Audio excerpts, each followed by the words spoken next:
My channel. दोस्तों, आज की ये वीडियो बहुत ज़्यादा इम्पॉर्टेंट होने वाली है हमारे BA political science honours third semester वाले स्टूडेंट्स के लिए। दोस्तों, जितने भी हमारे बीए पॉलिटिकल साइंस ऑनर्स के स्टूडेंट हैं, दोस्तों थर्ड सेमेस्टर में आप लोगों को एक सब्जेक्ट है जो कि स्किल एनहांसमेंट कैटेगरी का है, जिसका नाम है योर लॉज योर राइट्स। दोस्तों, ये आप लोगों का एक बहुत इंपॉर्टेंट सब्जेक्ट है एंड 16 तारीख को आप लोगों का इसका एग्ज़ाम है, OBE एग्ज़ाम। दोस्तों, आज मैं आप लोगों की इसी सब्जेक्ट से रिलेटेड एक इम्पॉर्टेंट क्वेश्चन आंसर लेकर आई हूँ। दोस्तों, आज जो क्वेश्चन आंसर मैं आपको कराने वाली हूँ, ये क्वेश्चन आप लोगों के एग्ज़ाम में 100% आने की पॉसिबिलिटी है, क्योंकि दोस्तों पिछले कई सालों से ये क्वेश्चन कंटिन्यूसली हर एग्ज़ाम के अंदर रिपीट हुआ है योर लॉज योर राइट्स के अंदर। दोस्तों, आज की इस वीडियो के अंदर मैं आप लोगों को कंप्लीट कराने वाली हूँ आप लोगों के 4 क्वेश्चन के बारे में। दोस्तों, 4 क्वेश्चन अंदर आप लोगों से पूछा जा रहा है कि सूचना का अधिकार अधिनियम 2005 के तहत सूचना प्राप्त करने की प्रक्रिया क्या है। इस अधिनियम ने भारत में कहां तक सुशासन निश्चित किया है। दोस्तों, आपसे राइट टू इंफॉर्मेशन एक्ट 2005 के बारे में पूछा जा रहा है क्वेश्चन नंबर 4 के अंदर।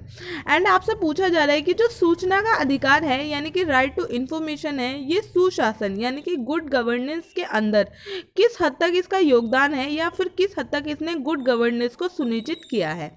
दोस्तों, सूचना के अधिकार से रिलेटेड एक क्वेश्चन आपको आपके एग्जाम में 101% देखने को मिलेगा, इसलिए आप लोगों के एग्जाम से पहले आपको ये क्वेश्चन ज़रूर प्रिपेयर कर लेना चाहिए, ताकि आप लोगों के एग्जाम में अगर ये क्वेश्चन आता है तो आप लोग उसका ईजिली आंसर दे पाओ। एंड दोस्तों, आपके एग्जाम से पहले मैं आपको कुछ इसी टाइप के क्वेश्चन कराने वाली हूँ जो कि आप लोगों के एग्जाम में आने की बहुत ज़्यादा पॉसिबिलिटी है। एंड दोस्तों, इससे पहले भी मैंने आप लोगों के लिए एक वीडियो बना रखी है जिसके अंदर मैंने आप लोगों के लिए एक बहुत इंपॉर्टेंट क्वेश्चन का आंसर कंप्लीट कराया है। वो क्वेश्चन भी आपके एग्जाम में आने की पॉसिबिलिटी है, तो उस वीडियो की लिंक मैं आपको नीचे डिस्क्रिप्शन में एंड ऊपर आई बटन में दे दूंगी, आप लोग जाकर ज़रूर इस वीडियो को देख लीजिएगा। तो चलिए दोस्तों, फटाफट से आज की इस वीडियो को स्टार्ट करते हैं एंड वन बाय वन करके सारे इंपॉर्टेंट पॉइंट को डिस्कस करना शुरू करते हैं। दोस्तों, हमारा जो सबसे पहला और इम्पॉर्टेंट पॉइंट है वो है हमारा परिचय। तो परिचय आप लोगों को कुछ इस तरीके से देना है कि लोकतंत्र का तात्पर्य है शासन प्रणाली में लोगों की पूर्ण भागीदारी। लोकतांत्रिक देशों में सरकारों के द्वारा ली गई नीतियाँ, इसके कार्यान्वयन और उसके परिणामों के संबंध में नागरिकों को अवगत कराया जाना चाहिए। कोई भी देश सुचारू रूप से तभी कार्य कर सकता है जब वहाँ के नागरिक जागरूक होंगे, और यहाँ तभी संभव है जब सरकार अपनी नीतियों के बारे में लोगों को अवगत कराएगी। सरकार के द्वारा सामाजिक, आर्थिक तथा राजनीतिक क्षेत्रों से जुड़ी हुई समस्याओं और संबंधों की जानकारी नागरिकों को अवश्य ही करानी चाहिए, क्योंकि नागरिकों तक सूचना की पहुंच होने से समाज और देश के विकास में मदद मिलती है। सूचना की उपलब्धता से सांस्कृतिक, राजनीतिक तथा आर्थिक क्षेत्रों में विकास सही रूप से संभव हो पाता है। सूचना न सिर्फ समाज व देश के विकास में मदद करती है, बल्कि ये नागरिकों के सशक्तिकरण में भी महत्वपूर्ण भूमिका निभाती है और राजनीति व्यवस्था में इसकी भागीदारी भी सुनिश्चित करती है। दूसरे शब्दों में, सूचना को एक शक्ति के रूप में देखा जा सकता है जो ज्ञान के उत्पादन और इसको स्थापित करने में महत्वपूर्ण भूमिका निभाती है। आधुनिक युग में सूचना एवं तकनीक के बढ़ते हुए प्रभावों के कारण सूचना की उपलब्धता महत्वपूर्ण हो गई है, जिसके कारण आम नागरिकों के लिए सूचना का अधिकार महत्वपूर्ण अधिकार के रूप में सामने आ रहा है। तकनीकी क्रांति के कारण सूचनाओं को आम लोगों तक पहुंचाना आसान हो गया है, इसीलिए इसके माध्यम से सरकारों को लोगों के लिए सूचना उपलब्ध करानी चाहिए। लोकतांत्रिक दृष्टिकोणों से सरकार अपनी नीतियों और उसके कार्यान्वयन में पूर्णतः सफल नहीं हो पा रही है, क्योंकि आम लोगों तक इसकी सूचना सही रूप से नहीं पहुंच पाती है। इसीलिए सरकार के द्वारा अपने नागरिकों तक सूचना को एक अधिकार के रूप में पहुंचाना आवश्यक है, जिससे नागरिकों के अंदर अपने शासक के प्रति विश्वसनीयता कायम हो सकती है।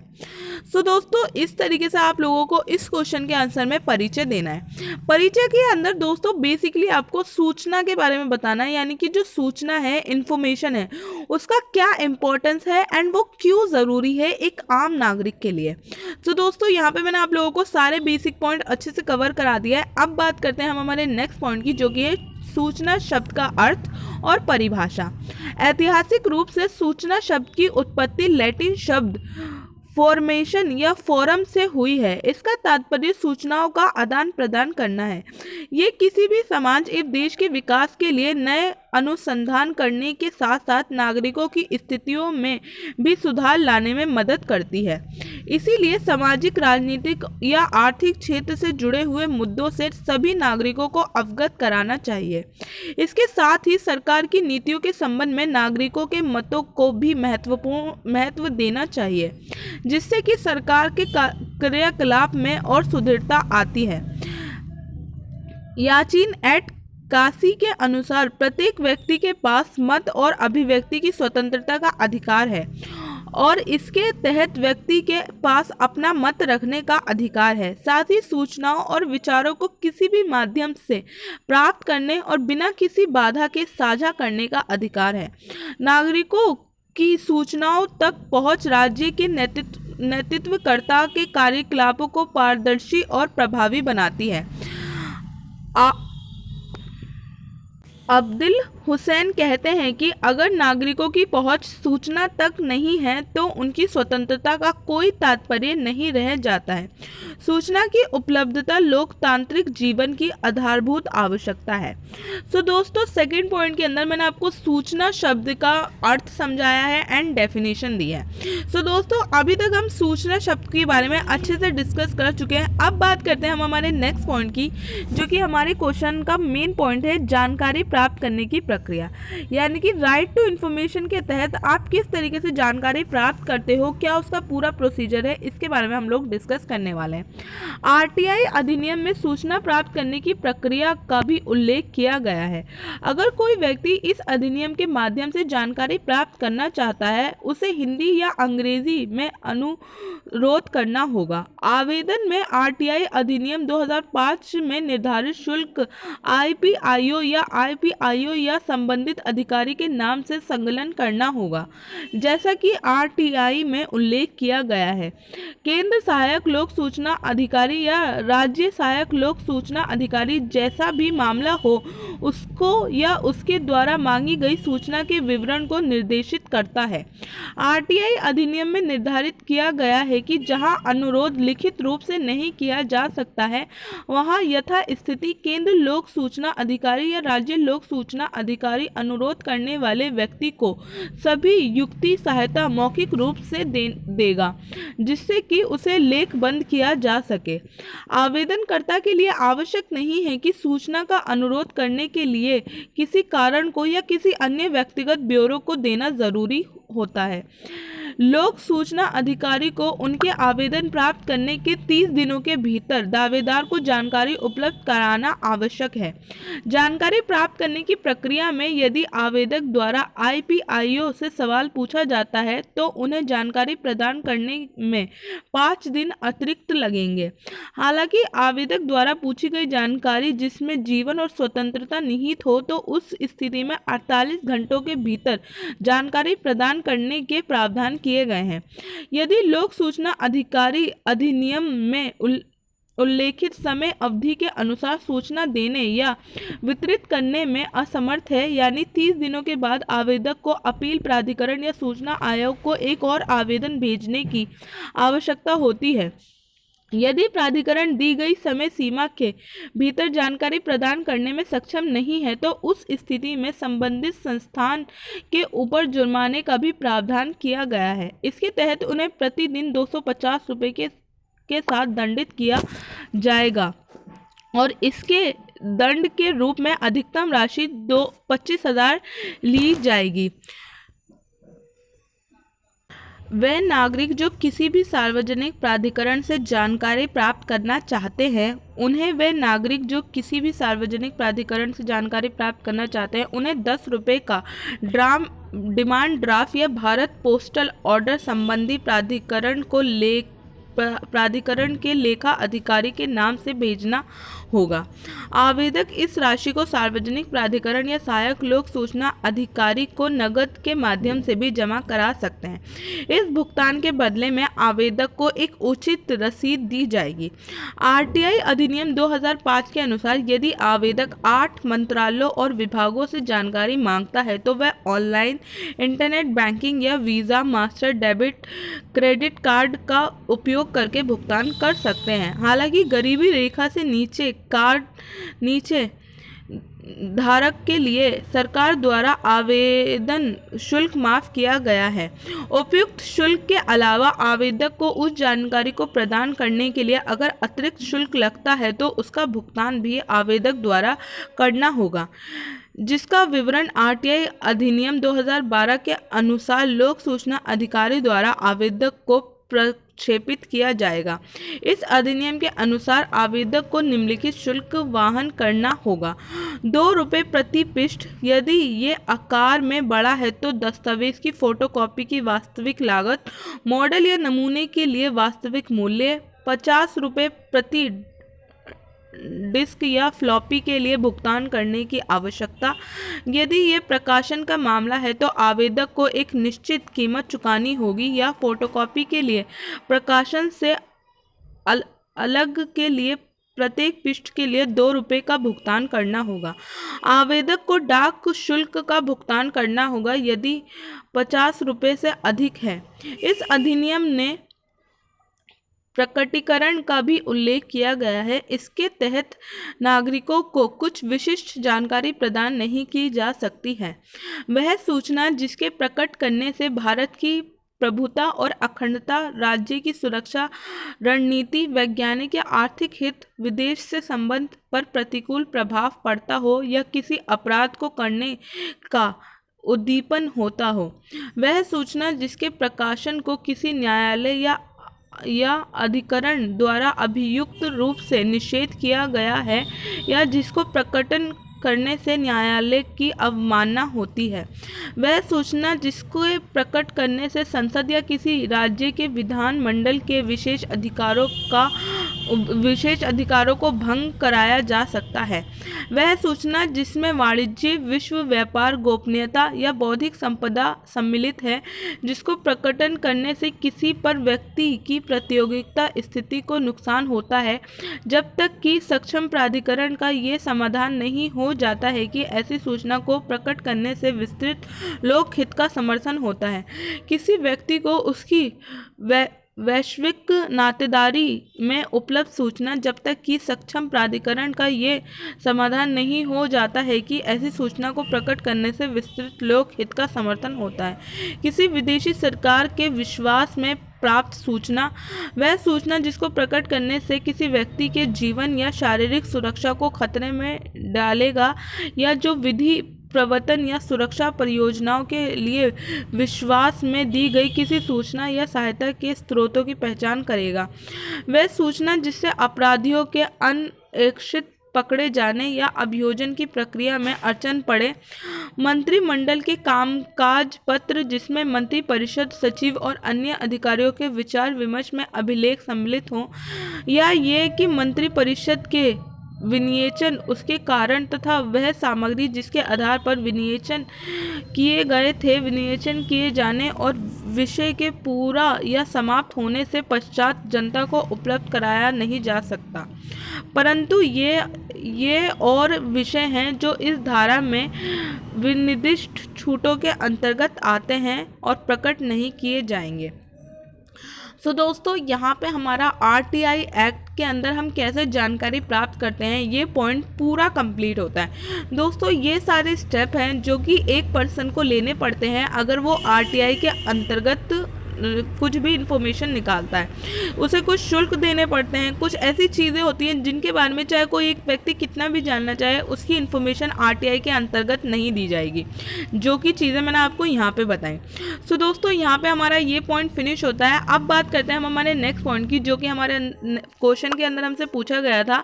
सूचना का अधिकार अधिनियम 2005 भारत में सुशासन के लिए एक बुनियादी आवश्यकता है।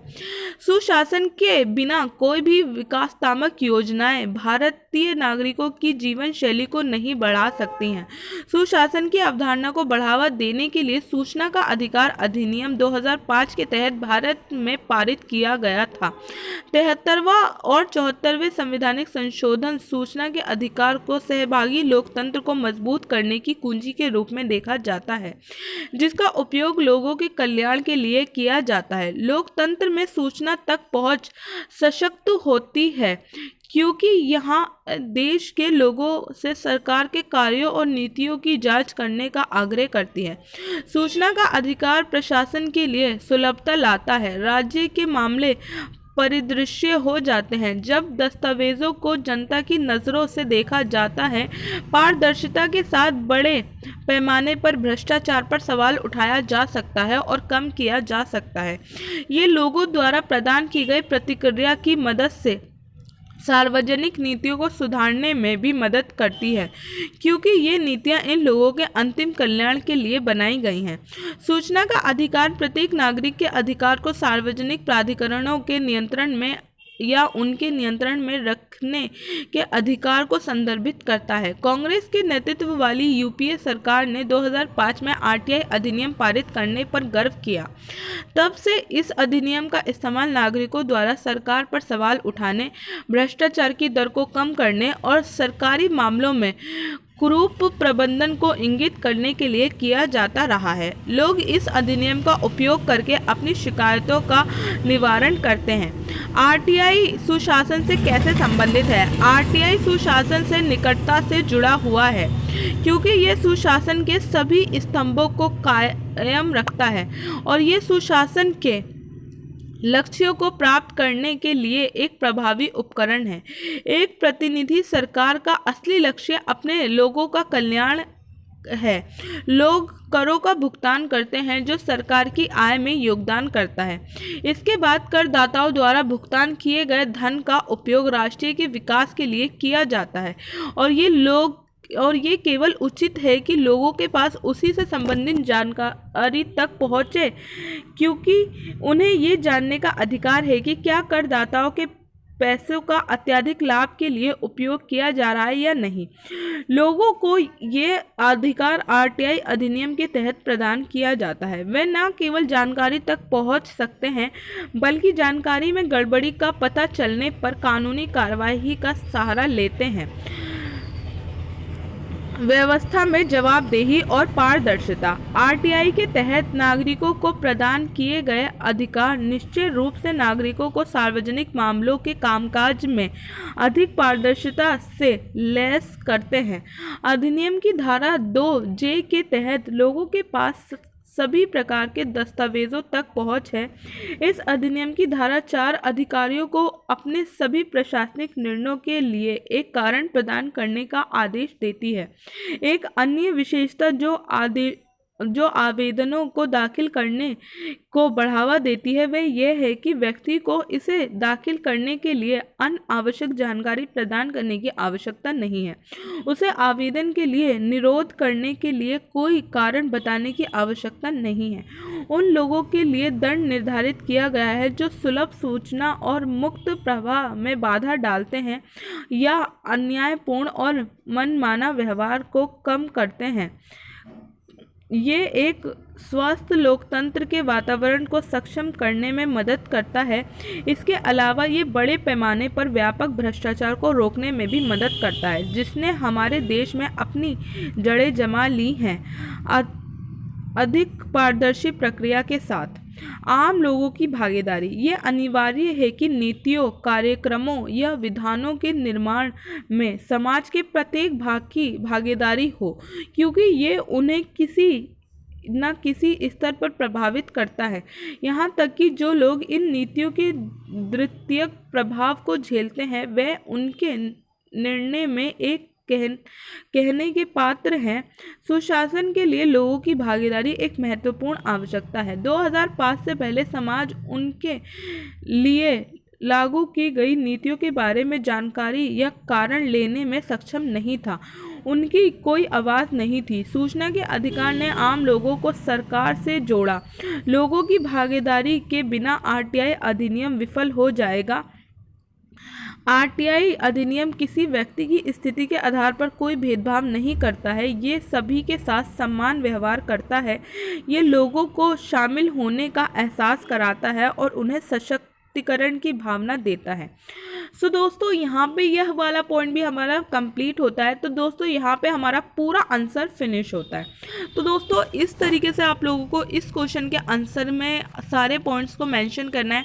एंड दोस्तों ये क्वेश्चन आप लोगों के लिए बहुत बहुत बहुत ज़्यादा इंपॉर्टेंट है, क्योंकि इस क्वेश्चन के आपके एग्जाम में आने के बहुत ज़्यादा चांसेस हैं।